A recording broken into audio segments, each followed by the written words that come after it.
Men, and I use the term loosely. Hey, it's Wednesday, so time for comments on the comments. Not a real lot of comments on this last video of the oil pump, but a couple people had some interesting things to say. So I'll start out with Tin Man because he's first on the list.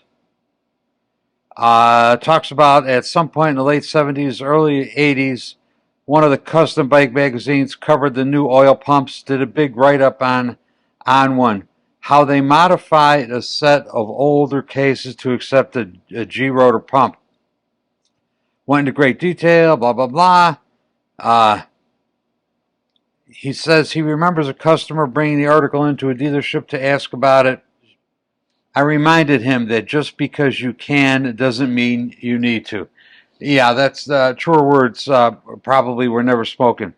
Harley made it as difficult as they possibly could. As a matter of fact, I think Harley, this pump rotates the opposite direction of the original pump. There's no breather. None of the shafts are on the same center. They made it as close to impossible as they can make it to put this pump on there. They didn't have to do it that way, but that's what they chose to do. Why anybody would go through the gyrations of trying to get one of these pumps to fit the older Sportsters is just beyond me. I mean, good Lord, the amount of work you'd have to do, the machining, the precision of the machining that would be required, not to mention having to change the pinion shaft and do the modifications necessary to accommodate the pinion shafts, which are different. Just forget about it. Don't even think about doing it. It's a waste of time, that's for sure. Joe Hovanek says, thank you, informative video. Warren Combs said, very interesting, good work. And here was one that I thought was particularly interesting. Mr. J.C. Mag, when you torque down the oil pump cover, a proud pin acts like a wedge. It cocks the G-rotor sideways at a micro angle, causing it to score the aluminum pump housing body or the steel separator plates. By keeping the protrusion incredibly low, Harley ensures that the inner G-rotor gear rides completely flat against the shaft's machined outer diameter, transferring the load purely via shear force, not radial pressure. And he could correct me if I'm wrong, but I'll show you what I think he's talking about. As near as I could figure, he's talking about this pin right here.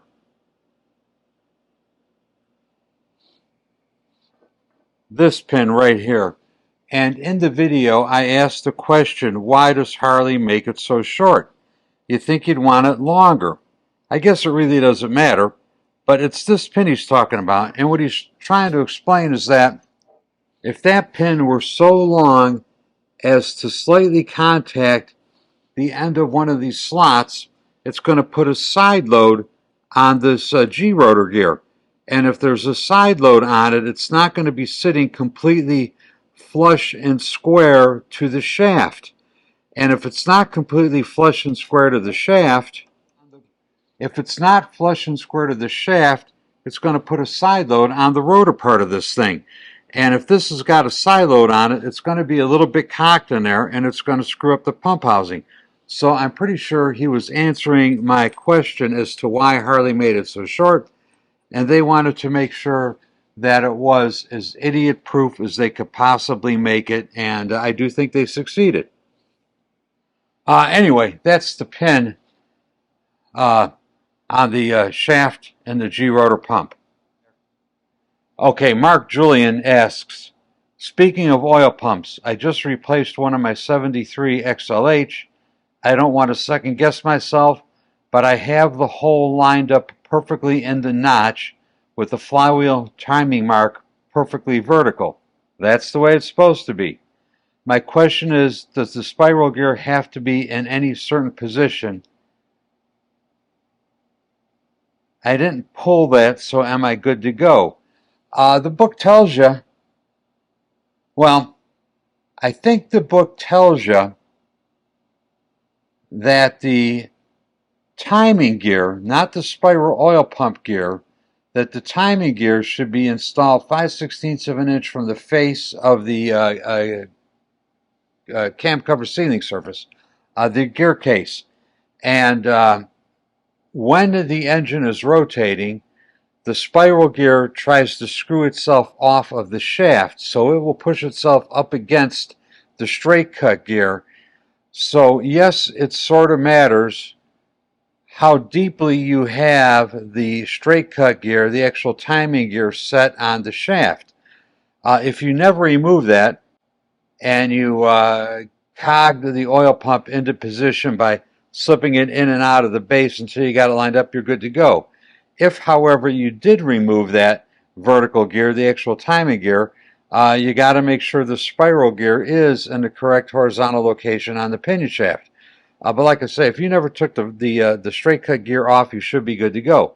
I usually I usually set my vertical line in the window, and I go to get my dot lined up in the slot by lifting the actual oil pump drive gear on and off the shaft without the straight cut gear being in position. So yes, when I think I've got it where I want it to be, I'll do some measurements and I'll locate the spiral gear in the correct position on the shaft so that it's in its running position. So yeah, it does matter. It does matter. And if you totally, there's not a lot of room in there. When the spiral gear is on the shaft, that might move back and forth like 1/8 of an inch. So it probably isn't going to matter. But nonetheless, something to be aware of and be cognitive of when you're putting one of these things together. Jack Zist says, O-marked pump takes O-ring from the Harley gasket kits don't work. I don't know.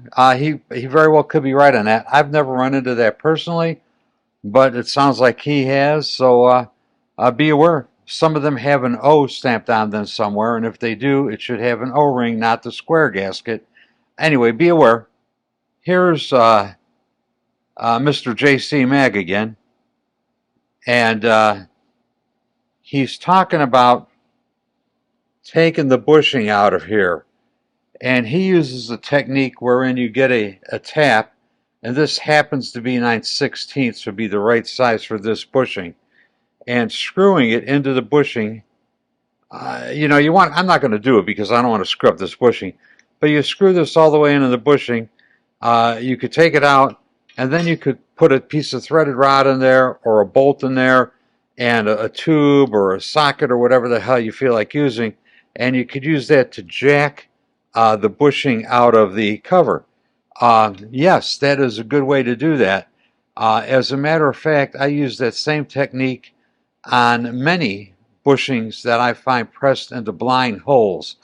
So yeah, that's a technique you can use all the time in other applications, and it works good. This is from Mary Spite,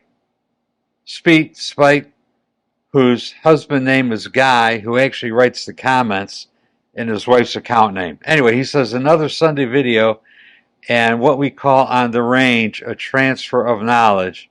Cheers, Guy Spite.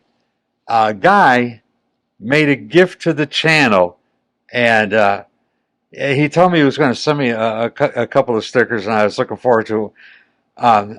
When I opened the envelope, I really enjoyed what I saw. So let me share that with you.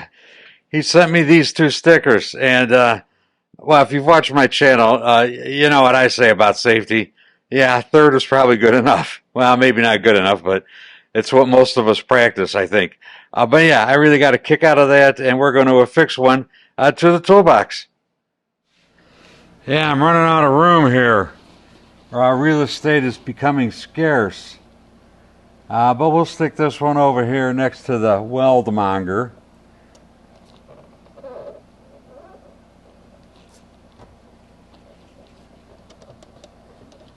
Beginning to come undone around the edges there, but yeah, Guy, thanks. I really got a kick out of that. Made my day. Very happy. Thank you, buddy. Appreciate it. Anyway, that's all I got for you today.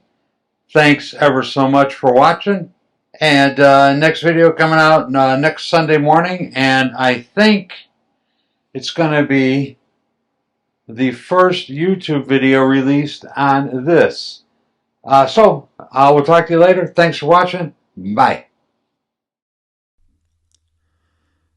Men, if you like this channel and this content, the single most important thing you could do to help grow this channel is to hit the subscribe button. I also have new design coffee cups and stickers available. You know, I like the old coffee cups, but I like these new ones even more. Links are included in the description down below. And for those of you who really want to go the extra mile, you could join me on Patreon. Link is also included in the description down below. And to all of you who have watched these videos, I'd like to say thank you. Thank you very much. I really, really do appreciate it. We'll see you next time. Bye.